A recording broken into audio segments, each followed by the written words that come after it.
While the evidence of widespread electoral fraud remains slim to negligible at best, the president's top surrogates continue to make baseless and wild claims about how the election was rigged, often pointing to Democratic cities with large black populations who turned out in their numbers to support Joe Biden, places like Detroit, Michigan, Atlanta, Georgia, and Philadelphia, Pennsylvania, to mention a few. With hair dye streaming down his face, the metaphors were literally writing themselves.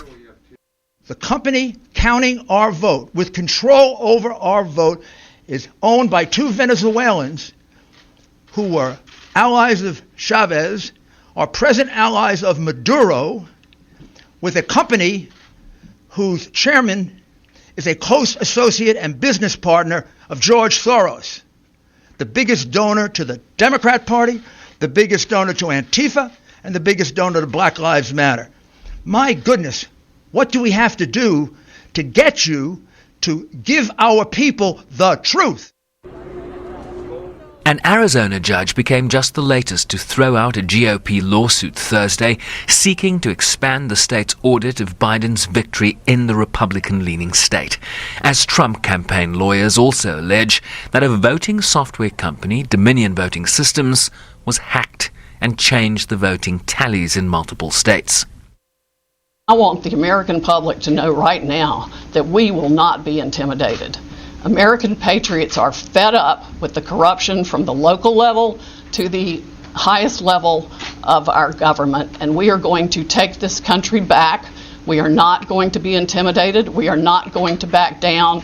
We are going to clean this mess up now. President Trump won by a landslide. We are going to prove it. And we are going to reclaim the United States of America for the people who vote for freedom.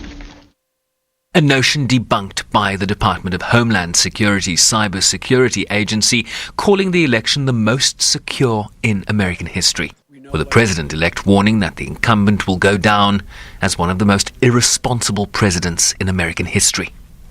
Incredibly damaging messages being sent to the rest of the world about how democracy functions.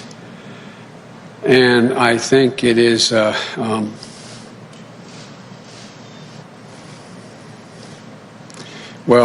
I don't know his motive, but I just think it's totally irresponsible.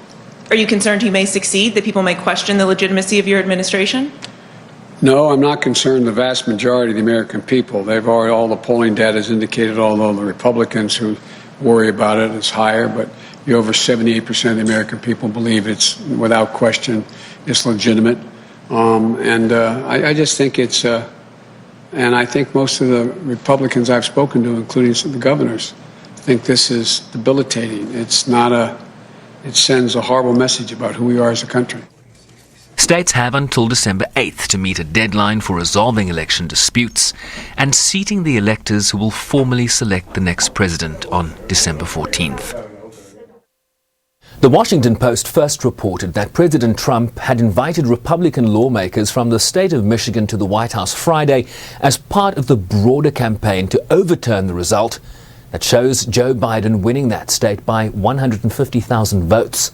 The exact purpose of the meeting remains unclear, but it would appear to be part of an effort to seat electors to the Electoral College who might seek to subvert the popular vote in that state in Trump's favor. At least, that's the theory for now. Sherwin Bryce-Pease, SABC News, New York.